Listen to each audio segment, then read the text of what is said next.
प्रदेश BJP कार्यालय में आज प्रदेश पदाधिकारियों मोर्चा और प्रकोष्ठ पदाधिकारियों की अहम बैठक बुलाई गई। इस बैठक में मुख्यमंत्री भजनलाल शर्मा, प्रदेश अध्यक्ष सीपी जोशी, डिप्टी सीएम सहित तमाम मंत्री, नेता और कार्यकर्ता मौजूद रहे। वहीं इस बैठक में मुख्यमंत्री भजनलाल सहित तमाम पदाधिकारियों ने कार्यकर्ताओं को लोकसभा चुनाव का विजयश्री मंत्र दिया। साथ ही विधानसभा चुनाव के लिए भी सभी कार्यकर्ताओं को बधाई दी और लोकसभा चुनाव को लेकर कार्यकर्ताओं को मार्गदर्शन दिया। वहीं इस दौरान मंत्री राज्यवर्धन सिंह राठौड़ मीडिया से भी रूबरू हुए। देखिए, जहाँ तक मिशन 25 का सवाल है, जहाँ तक लोकसभा चुनाव 2024 का सवाल है, ये तय बात है कि भारतीय जनता पार्टी के काम में जो फर्क है, जो दिखता है, जिस तरह से लोगों के घरों तक शक्ति पहुँच रही है, जिस तरह से देश मजबूत हो रहा है, जिस तरह से राम राज्य स्थापित हो रहा है, ये बात पक्की है, निश्चित है, तय है। 25 में से 25 सीटें राजस्थान, भारतीय जनता पार्टी की एनडीए की जो जीत होगी 2024 में, उसमें हमारी तरफ से, राजस्थान की तरफ से, राजस्थान के निवासियों की तरफ से ये योगदान होगा। कांग्रेस पार्टी इस मुद्दे रहने वाले हैं लोकसभा चुनाव, क्योंकि राम मंदिर है बनकर तैयार हो चुका है और उसका 22 जनवरी को ये बहुत बड़ा अंतर है। प्रतिद्वंदी जो है, जो इंडी अलायंस के नाम से जिन्होंने अपना घोषणा करा है, उनकी विचारधारा में, क्योंकि जैसे आप जानते हैं, अलग अलग दिशाओं में काम करने वाली राजनीतिक पार्टियां जो आज तक एक दूसरे को गालियां देती थी, वो आज एक छतरी के नीचे आ गई हैं, सिर्फ सेल्फ सर्वाइवल के लिए, खुद के बचाव के लिए, खुद को जिंदा रखने के लिए।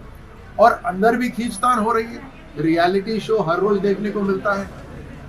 उनका जहां जहां राज्य रहा, वहां वहां किस तरह से कुशासन हुआ, वो भी जनता के सामने पूरा जाहिर है। किस तरह से खुली लूट मची है, जहां ये आश्वस्त घमंड था इनको कि हमारी सरकार है, यहाँ भी आ जाएंगी, वहाँ भी आ जाएंगी, ये तो तय बात है।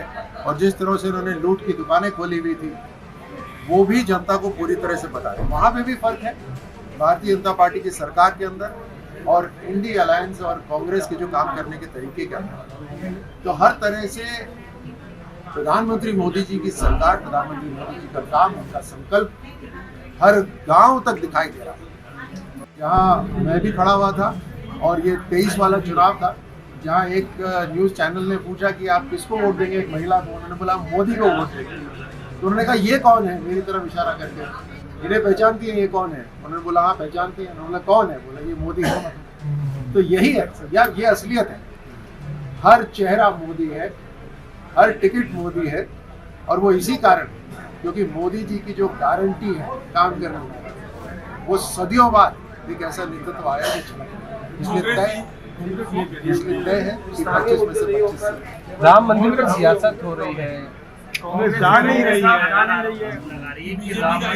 सिर्फ बीजेपी का राजनीतिक कार्यक्रम बनकर माइक नीचे करो ना सब।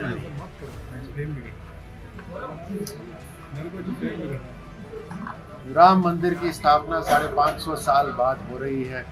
न जाने कितनी आत्माओं को इसका इंतजार था, लेकिन ये है जो पता नहीं किस घमंड में चूर होकर, जो 550 साल बाद निमंत्रण आया है, रामलला का स्थान तय हुआ है, वहां जाने से इनकार कर। इस समय भी अपना घमंड, इस समय भी अहम सबसे ऊपर, इस समय तो चले जाते तो लोग तालियां बजाते, आपको स्वीकार करते और भगवान राम हो सकता है आशीर्वाद भी देते। लेकिन याद रखिए, ये वो पार्टी है जिसने राम को काल्पनिक कहा, जिसने राम सेतु को काल्पनिक कहा, जिन्होंने सनातन को खत्म करने का पीड़ा उठाया, जिन्होंने, हम थक जाते थे कहते कहते कि आतंकियों का कोई धर्म नहीं होता, लेकिन यही वो थे जिन्होंने सबसे पहले हिंदू आतंक का नाम लिया। आपको याद है ना सब?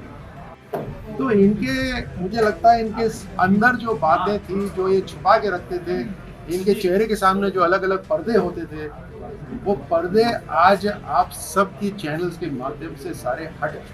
ठीक, मंत्री जो हैं जन सुनवाई करेंगे, जनता दरबार लगेगा, किस तरह से आप जनता की सुध लेने की कोशिश करेंगे ताकि आपका जो विजन है, सरकार की जो सोच है, वो इम्प्लीमेंट हो? जनता की चुनी हुई सरकार है, जनता के हित में काम करना है, राजस्थान के हित में काम करना है। उसके अंदर जन सुनवाई उसका एक हिस्सा है कि जनता क्या चाहती है वो सुनना बहुत ज़रूरी है, और उसके बाद में निर्णय ऐसे लेने हैं जो सबके हित में हो, जो एक बड़े समूह के हित में हो, जो समाज और प्रदेश के हित में हो और राष्ट्र के हित में हो।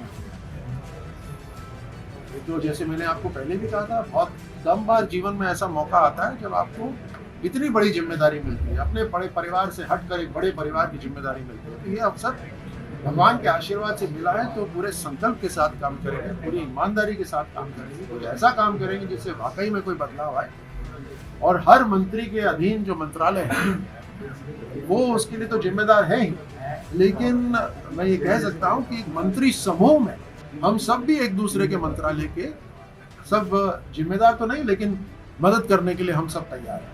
ये जो सारा काउंसिल ऑफ मिनिस्टर्स होता है, ये सब एक दूसरे के साथ मिलकर काम करते हैं। उसके अंदर हमारे जो विधायक हैं वो भी हैं, उसमें विपक्ष भी शामिल हो जाता है कि हम कुछ ऐसी बात है जिसको इम्प्रूव कर सकें, तो वो इसके उसी को कंस्ट्रक्टिव ऑपोजिशन कहते हैं, जो कांग्रेस नहीं कर पाई। लेकिन कोई बात नहीं, उसी के अंदर मीडिया का भी रोल रहता है कि आपकी जो आँख कान होते हैं वो तो जमीन पर टिके हुए होते हैं, वहाँ से जो बात होती है, आपसे भी हमारी लगातार बातचीत रहती है। ये सारा का सारा फैक्टर्स होते हैं, उन सबको शामिल करके फिर काम। वहीं इस बैठक से ये तो साफ हो गया है कि बीजेपी राजस्थान में लोकसभा चुनाव को लेकर कोई कोर कसर नहीं छोड़ना चाहती। वहीं आज एक बड़ा नजारा और देखने को मिला कि तमाम मंत्रियों के पहुंचने के बावजूद किरोड़ीलाल मीणा यहाँ बैठक में नदारद रहे, जबकि वो जयपुर में मौजूद थे। ऐसे में कयास लगाए जा रहे हैं कि किरोड़ी पार्टी के कार्यक्रम से दूरी बनाए हुए हैं, जिससे उनकी नाराजगी साफ जाहिर हो रही है।